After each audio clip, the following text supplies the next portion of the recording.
morning to you. Gail and I are here today at the most unique store that we have done a vlog about. So you have got the chance to see that and see the whole store. We're in one of the little rooms of the store, and it's called the Old Mother Hubbard's Room. We thought that was appropriate for us, didn't we? Absolutely. And we'll have a little film of it included in the vlog that we have up about this delightful store. Well, I'm going to go first today, and actually Gail and I are both going to review some children's books. When I was young, and I couldn't remember actually as far back as like 6, 7, and 8, but I did love books like Heidi, Black Beauty. I remember reading all of those classic books. But I actually read a book that I had never read, and it is called Tales of a Fourth Grade Nothing by Judy Blume. Judy Blume. I used to would read her books to my class when I was teaching. Okay. We'd have a little time. They were a lot younger, kindergarten and first grade. Right. So I would read out of her books for them, and they loved it. Right. She's a great children's writer. Yes. I think this probably is maybe for third or fourth graders. I'm not sure. Yes, you're right. You're correct. Not having young children anymore. Maybe they're reading these at 3. I don't know. That could be. I don't know. But this was so delightful. Gail, I laughed out loud so many times I can't tell you. It's about a young man, Patrick, and he has a younger brother who they call Fudge. And Fudge is 2 years old, and Patrick is 9. And Fudge just gets into everything. It is hilarious. Sounds a bit like you when you were growing up. This is true. That's why you relate so to it. Yes. Now Patrick is like 7 years older than Fudge, and he really gets so frustrated because everybody loves Fudge, little Fudge, and Patrick's just kind of at that awkward age, and he kind of can get ignored. But throughout the book, you will see times when Patrick is kind of the subtle hero of the story, and he has a turtle. He has a pet turtle named Dribble, which plays a very important part of the story. But to me, the funniest chapter is when Fudge has his 3-year-old birthday party. And the 2 children, I think there was 3 children that came, they all have, one is a biter, Gail. Oh. One is a biter. One is a little boy that loves to eat, and he's attacking the cake right away. And one of them is a little boy that is just so scared of everything. He's just terrified. He doesn't want, no party. He doesn't want to be there. But it's just a cute, hilarious book. I do have to bring up the fact, because you know me, I do research about my books. Judy Blume wrote a lot of books, especially in the 70s and 80s. And actually, in the 80s, there was a move to ban a lot of her books out of the early grades. And it was only because she was trying to bring into her books the teaching and learning and understanding of different things that we grow into as we age. And I also found out that my second book that I'm going to be reviewing, and I'll just go ahead and review it, Charlotte's Web. One of my favorites. Yes, by E.B. White. It was also put on the banned book because the animals talked. And they just thought that was not good. The innocence and imagination of children. Why can't it continue to go? Oh, I know. E.B. White also wrote Stuart Little, and he wrote for The New Yorker almost all of his adult life. And this book is one of my favorites. Most of you probably have read it. If your children have not, they are going to love it. I read it last night, and it's just a warm, fuzzy book about a pig named Wilbur and a little girl that loves him named Fern. And then, of course, the star of the book is Charlotte. And she is a spider. And the thing is, I hate them so bad. We have them all over our house, Gail. And now I'm going to be really feeling bad when I go out to kill them. Oh, no. But wonderful book, Charlotte's Web. Well, last time we did our book review, I was talking about True Confessions and how... I know, and I wish you quit saying that. I always know think it. it's going to be something real exciting, and it's not. No, you know it's not with Mine me. would be. But I forgot to make any notes. Today? Number one. Yeah, so I have no notes. I'm just winging it, and so we don't know what's going to happen. The other thing is, Carla, 2 days ago, I was in the library, and I was supposed to remember to check out a couple of children's books that I had either read while I was a teacher or that I enjoyed as a child or that my children enjoyed. And of course, I did not remember to do that, Carla. I did not check out any books. So I'm looking on my shelves at home. I did. And I happen to still have some children's book on my shelf at home. Good. So that the Good. grandchildren could enjoy, and now I have 2 great-grandchildren. So one of the books that was on my shelf is Shiloh by Phyllis, Reynolds, Naylor. And this book actually, I believe, was made into a TV movie, made-for-TV movie.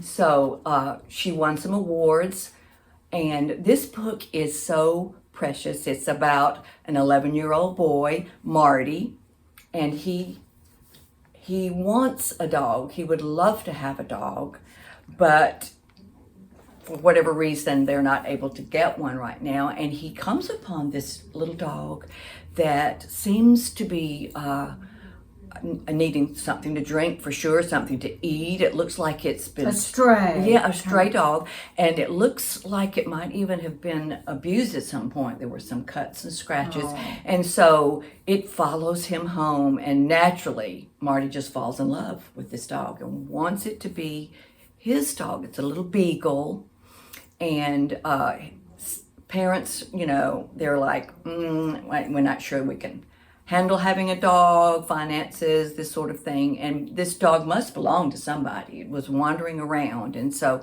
first of all, you can take care of it, but you can't keep it until we can make sure that it doesn't belong to someone. And of course, it does belong to a man in the town, and he wants it back. And it's almost as if he just has this attitude of, he doesn't want this little boy to have the dog. Now, Gail, he has the dog and he loves the dog. No. He was abusing the dog. He has that type of temperament. So read the book to find out whether or not Shiloh gets to actually be a part of the family. Somehow, I'm rooting that he does. Now, Gail, do you remember when we were growing up, the only dogs that we had were named Spot? And I think it came from those books, Dick, Jane, and Spot. Yeah. I don't know. And it seemed like all of our dogs were spotted, either black and white or brown and white, and I don't know. But The first one we had, I remember, and our parents did not let us keep dogs inside. They were outside dogs. And the first one barked incessantly.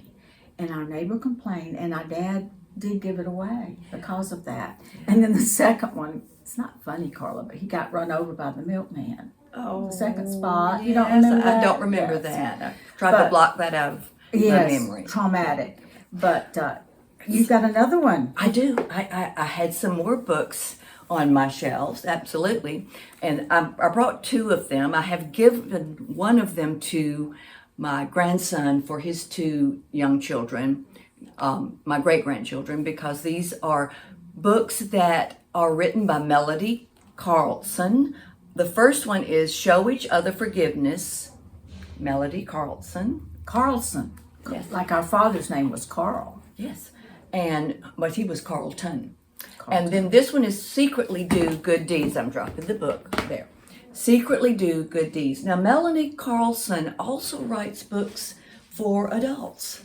So does Judy Blume, just to bring that in there. Yeah, right. Mm-hmm. So, and several authors are like that. They're just so gifted in their writing that Well, or they have children or grandchildren. I think just like this store, there's children in all of us still. Oh, and absolutely. It comes out, and and it's delightful. And if you have that desire in you to write and to write good stories, a lot of times you are prompted to do some children's books, and not everybody is gifted at that. But these particular books are books that are teaching good character traits, and the stories are so cute, and the illustrations are just adorable. Just, a child would definitely love these. And I can remember reading these to the children in my classroom, and they loved them so much. Yes. Kind of putting you on the spot here. No, that's okay. But the secretly do good deeds. What is one of the examples in the books of secretly doing a good deed? Well, it's say someone, a friend or a neighbor, is feeling sad, and maybe it would be best to just take something over there and leave it for them secretly. Yes. Some vase of flowers or some flowers. And these particular books are based on truths from the Bible, character, moral truths. And there's a scripture that says, don't get, a praise for what you're doing for others. Many times you should just do it without anybody knowing. Yeah. So, Okay. well, my next book, surprise, No. by Lisa Wingate. I know, Carla, you just really think, oh my goodness. I love Lisa Wingate. But do you know what? I got to thinking, I'm so different from you. When I find an author that I really like, I tend to read just a whole lot of their books. Well, I now, really do. I'm doing that with this one. Yeah, right. This one. Right. And I know you think that, but of course, she's become my favorite female Christian fiction author. I know. So, I just feel like, as your sister, to just kind of want you to diversify a little bit. well, And that's why I try to recommend books to you that are a little bit out of your comfort zone. And I love Lisa Wingate. She's great. Everybody have you read does. any of them? Yes, Okay. I've read a lot of her books. Well, They're this good. one is A Month of Summer by Lisa Wingate. And in this book, she's such a gifted writer about family issues, problems that come up in the family. And this particular book, she hits on so much. The very first one is divorce and the hurt and the anger. The mother is very upset. She leaves with the daughter, doesn't even want to stay in the town, doesn't want the house. Husband can just have the house with his new wife. And so they leave Dallas, Texas, and go to California.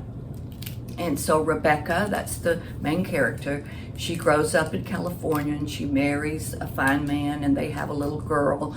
And So this is the daughter. this is the daughter, Rebecca. She's one of the main characters. It's I her would mother say. that got the divorce. Yes, the mother got the divorce and takes Rebecca. Rebecca was 12 years old. Oh, that's So a it was a difficult hard. age. It was a very Difficult hard age. time, and she was confused and very hurt.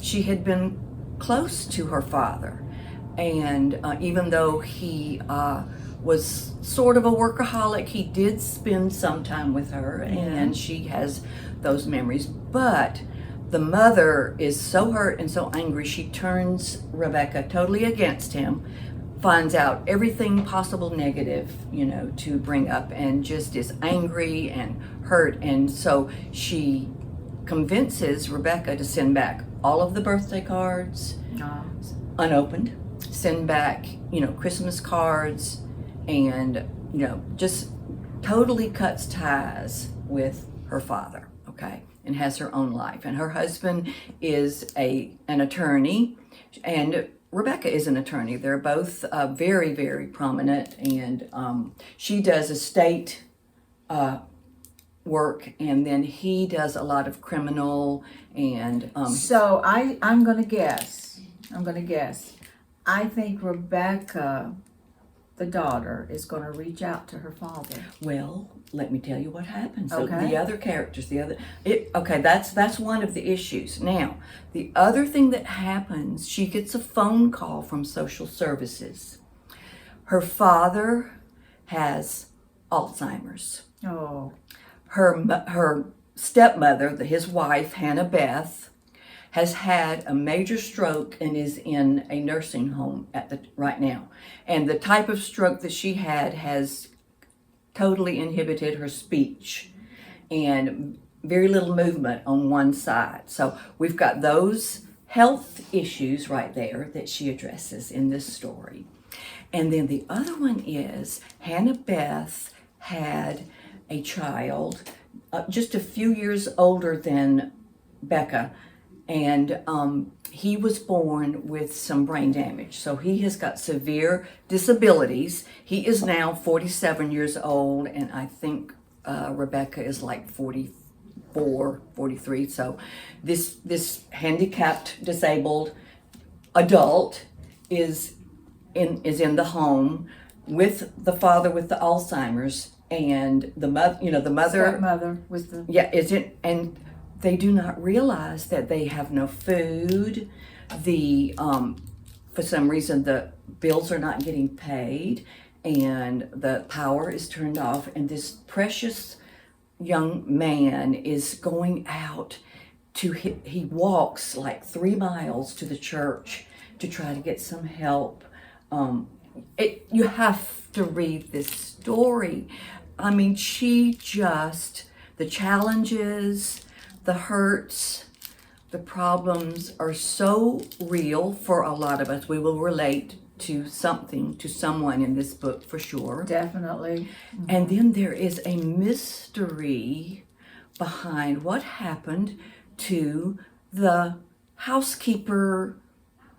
I wouldn't really call her a nanny necessarily, but because the young boy, he needs help with a lot of what he does, and she needed help because she realized her husband was coming down with either dementia or Alzheimer's or something before she had her stroke. So there was a lady that lived there and helped take care of the house, take care of the son, and she's not there. And of course, Rebecca doesn't know any of this. She's not seen any of these. How does she find out? The social services somehow gets her name in some kind of in Hannah Beth, that's the stepmother, in her purse, gets a name and a phone number and contacts her and lets her know that things are really bad and they're about to take the young man to a foster home, and they're not sure what they're going to do with her father. And she just gets on the plane and goes. Wow. Which I so admire that she, with all the hurt and all the anger, she can somehow put that aside to go and see if she can do something to help. Sounds like a good book about a lot. Like you say, we can all relate to it in some way, and it sounds like hopefully there's going to be some good healing, and if not physical healing, some good family healing. I give it a 5 stars. Yeah, 5 stars. There's a lot of wonderful issues that, like you say, do get resolved. Some things, are not as easily resolved, but you're going to love each character. You're going to get right in there because she is so gifted with how she builds her characters and her stories. Well, we Not lost sure what you happened. for Everything a sort of minute. went black, like the Like it was electricity it was a went off. sign. I know. I do like this one though, and I'm going to give it 4 stars for sure. And my children's books, 5. I mean, delightful. Yeah. Okay, well, I hope, Gail, we were filming before and it was not just blank, but our producer, he's going to have to work a little magic on this one. My next adult book, Crying in Mart, and this is by Michelle Zauner. And what's interesting is Michelle was up for 2 Grammys this year. Not only is she an author, she's a singer. She writes songs. She directs. She has actually written the script for this to be a movie. She's like 27, 28 years old and very, very gifted. But her life story here, up until she was about 26, this focuses on her mother and her relationship with her mother. And Michelle was born in Korea but moved to America when she was very young. Her mother is Korean and her father's American. And her mother was, we talk about Jewish moms, how they're just so protective and loving and nurturing. And she tickles me because she says, my mother was not like my friends' mothers. When they would get hurt, the mother would run and, oh, let me get you to the doctor. She says, when I got hurt, my mother got on to me. You hurt yourself. What's wrong with you? What did you do? You are my most valuable thing and you hurt yourself, But her mother just showed her love in different ways. And one of the ways was her cooking. And she was a wonderful cook. And H Mart is actually stores. They are authentic Asian grocery stores. We have Not like Walmart. No. In fact, when I first read it, I thought, oh, this is a take on Kmart. Yeah. But it isn't. H Mart, and they have a bunch still around the metro areas, and I'm going to go to one because she wrote about it and made it sound so interesting. Maybe we could go on a trip, go together, see Go. what it's like. We might do a vlog. But they also have, in these stores, they have a food court, and all of the food is different Asian types of dishes. And that was the one thing about the book that was difficult for me, because all of these foods, these dishes, had, of course, Korean names. And every time I was reading them, I thought, boy, I'm not pronouncing it. But now Did you Google them, or did they explain it in the book about the dish? She did a good job explaining what they were, the spices, the actual ingredients, Right. No, I didn't Google it because there must have been like 100. I mean, her mother was a wonderful cook, and she wanted to be a good cook. Now, she was a rebellious teenager, and she was 25 when she found out her mother had cancer. And she left her career and went home to take care of her mom and to really reconnect, because they had gone through some difficult times. And she did reconnect. She ended up getting married before her mother passed. And it was a beautiful, touching ceremony. She and her mom would go to Korea every 2 years and visit with her mom's family, her sisters and her mother, and they would all stay in this very small apartment. And so much of it was based on what they would eat. They would play these games, and it's a great book. It's a delightful book. It's a bestseller. Is it based on any kind of truth? Was the author Asian, did you say, or no? Well, she's half. Okay. Her mother. The author of this book. Oh yeah, this is a true story. True story. Okay, True see, I story. missed that part. I'm so sorry, and I might not have said because the way that. you were saying, I'm like, that sounds like it actually happened. Okay. True story. Like I said, the girl was up for 2 Grammys. She didn't win the Grammys, but she's still a very popular singer, and I really recommend it. Touches you, warm. For a young lady, she really has a lot of depth of understanding, I thought. I give it a 5. And I don't give out 5s. So pick this book up, you'll love it. Oh, one other thing, I gotta say it, Gail, I know I'm going long. No, that's okay. But her mother I won't pinch you. Her mother used to say to her all the time, when she would get upset, she'd say, save your tears for when your mother dies. Save your tears for when your mother dies. And then, of course, she remembers that so frequently now. And she does have a lot of crying. Warm, tender, great book. This book that I'm going to review is Her Stolen Past by Lynette, Eason. And I turned the book back into the library, Carla. So I know that Josh will be able to put a picture of it up for you to be able to see the title and the author in words. I think if he had to, he could probably write the book. Oh, he probably could. He's so smart and so gifted. He is. I did remember my notes, and I may have to look down just a little bit. Lynette Eason, I want to talk about her just for a few minutes because she's a fairly new author to me. I have read several of her books. She has written almost 50 books. Wow. She is from South Carolina. She went to the University of South Carolina and got her BA there. And then she went to, let me make sure, Converse University and got her master's degree in education, special education. And after she graduated, she taught at a school for the deaf and the blind, which I thought was very interesting. Yes. And I can't wait to see if possibly in some of her books, some of that experience might come out. So far, it hasn't. Well, you know, Gail, you taught in special education, Yes, and I did. that's, to me, that is a ministry. It If is. the right people are doing it, Right. you know, to love on them and help them feel their worth and that they're important and special. Now, you said she's written 20-something. Almost 50 books. Oh, 50. Yes. How And old is she, maybe? She is probably a little younger than us. I'm sorry, I don't remember the year that she was Well, born. She in got her 30s, married in though. her 30s, Gail. Oh, probably. Mhm.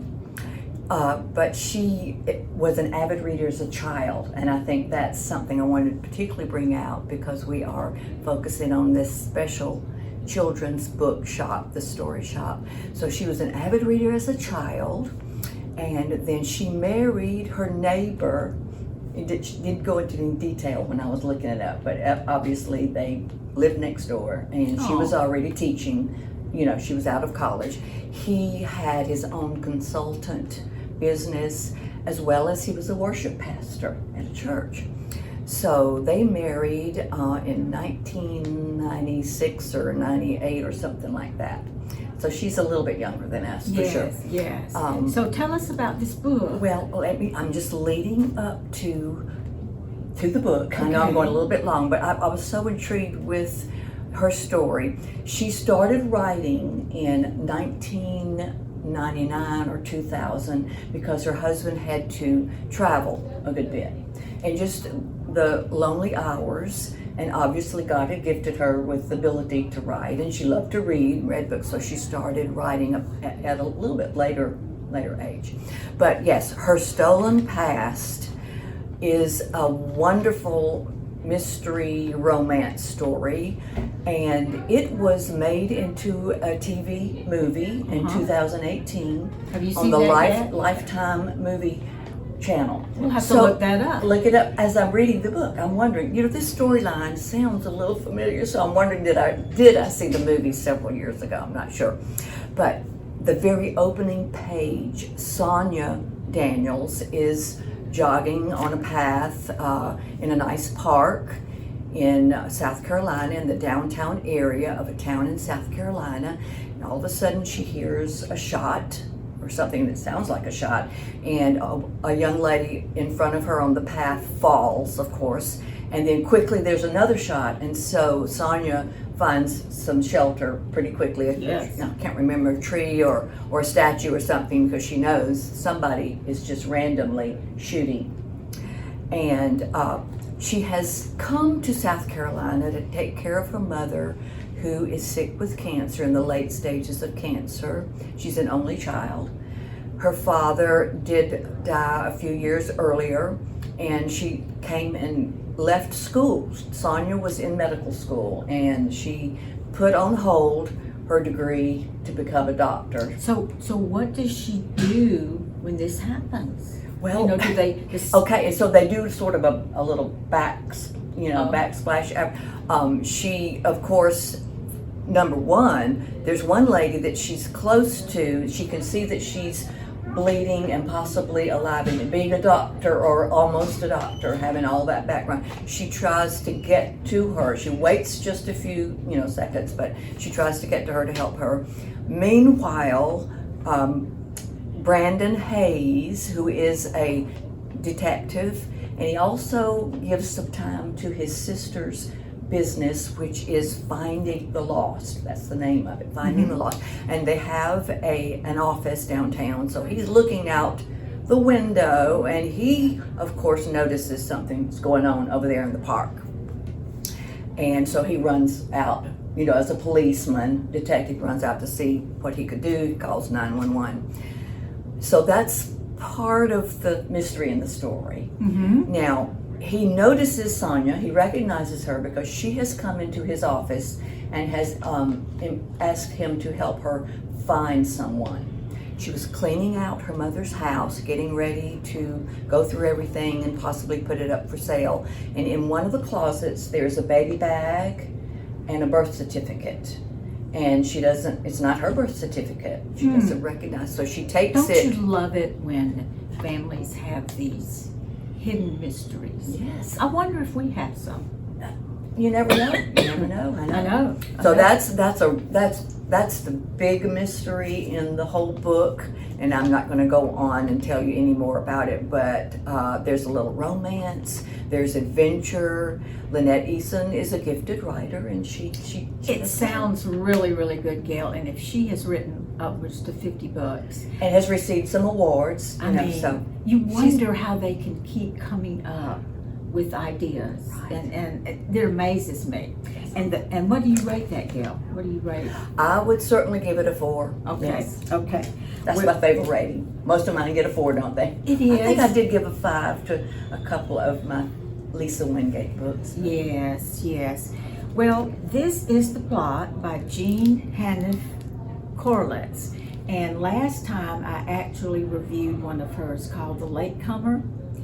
This is so completely different. It's about an author who writes a book, and it is somewhat popular. I think it gets on the bestseller list. I don't think it gets to 1, but for a few weeks, a few months, you know, it's the dream he's living. And then he has to start writing more novels.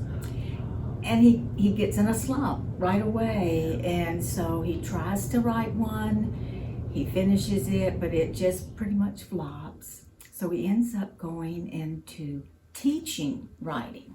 And he actually is in a school that's not that prestigious, you know, it's not that well known. And one of his students comes to him, a very cocky, arrogant young man in the class, and he says, I've got the best plot. It's going to be number 1. It will be the best one ever written. And he talks to his professor, Jacob, the main character, and he tells him a little about it. And then they just don't talk much anymore. In fact, the young man actually leaves the school. Time goes by, and Jake keeps waiting to see if this book comes out because he knows enough about it to know it is going to be a bestseller. And it doesn't come out in about 3 years. And he starts doing some research, and he finds out that that young man that had that idea and had written a little about it has passed away. So he gets to thinking, you know, it's a shame to let that go to waste. So he writes a book. It does become an international bestseller. He's going on Oprah, you know, he's going on Cohen at Night or talk shows, radios. He knew that it was that type of a story and He needed did. to be written, He and did. the young man had not done it. So And the young man had never finished it. So he really, most of the book is his own. Right. So his life is going along, and all of a sudden he gets this little text, I know you're a thief, and I'm gonna out you. Oh dear. And he starts getting pretty terrified, and he does tell his publisher about it, and they're not concerned. They say this happens all the time when you have a very large bestseller. Just don't worry People about it. out there that are Yeah. really strange and love Yeah. to do evil type things. Yeah. So he is going along, and go ahead. Are you sure? I'm Yeah, sorry. yeah, I stopped it. No, Didn't go wanna right bother ahead. you. Go right No, ahead. you're good. You're not bothering us. Were I you just here didn't the wanna- other day when we were here? Yes, ma'am. Well, one of our reviews, yeah, I recognize you. Your hair's so cute. It just didn't record. Oh no. And I put the did. book back I in the think I library. pushed the My button sister calls accidentally, and says, stopping it. Oh. we've got to go back. Oh, you know. So. And y'all are sisters. We Yes, are. Aw, yes, we are. So fun that you get to do that together.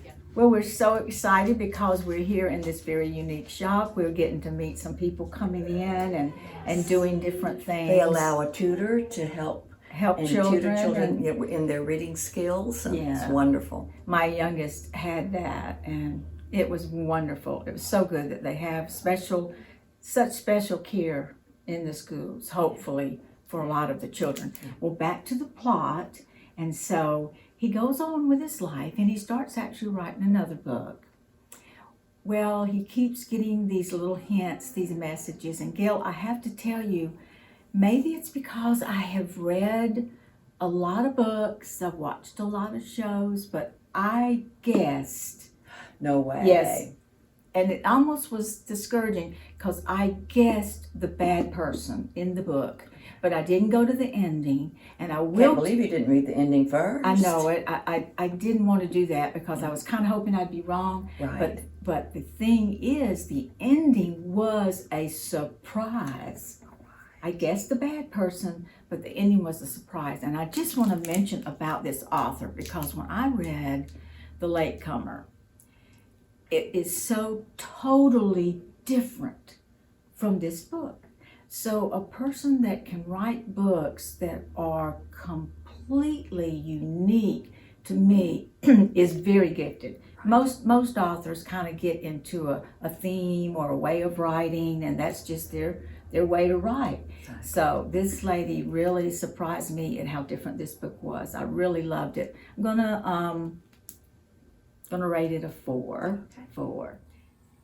All right, before we end today, we just want to thank the people here at the Story Shop that have worked with us. I have contacted different ones, Lisa and Grace and Julie here today, and we thank her for sharing a little bit about how this store came about. And hopefully we have done well enough in the vlog that you can just capture some of the wonderful imagination and just overall uniqueness and delight of this shop. And hopefully those of you that might be able to travel to this shop, I know Julie said that people are coming from cities around because there's no other children's bookshop like this one. And this is in Monroe, Georgia. We will tell you where it's located. Yes. And if you do have time, come down here. If you have children or grandchildren, it's just got to be a must to come look at this shop and enjoy it. So thank you again for joining us. We want to ask those of you who are enjoying to please subscribe and also touch the notification button. We want to mention to you that it doesn't mean you are going to be bombarded with any kind of emails or information, and we don't even know who those are that have subscribed. We certainly couldn't give out your information, but it just helps us keep enthused and helps us continue to do these booktubes. Thanks, and we'll see you soon.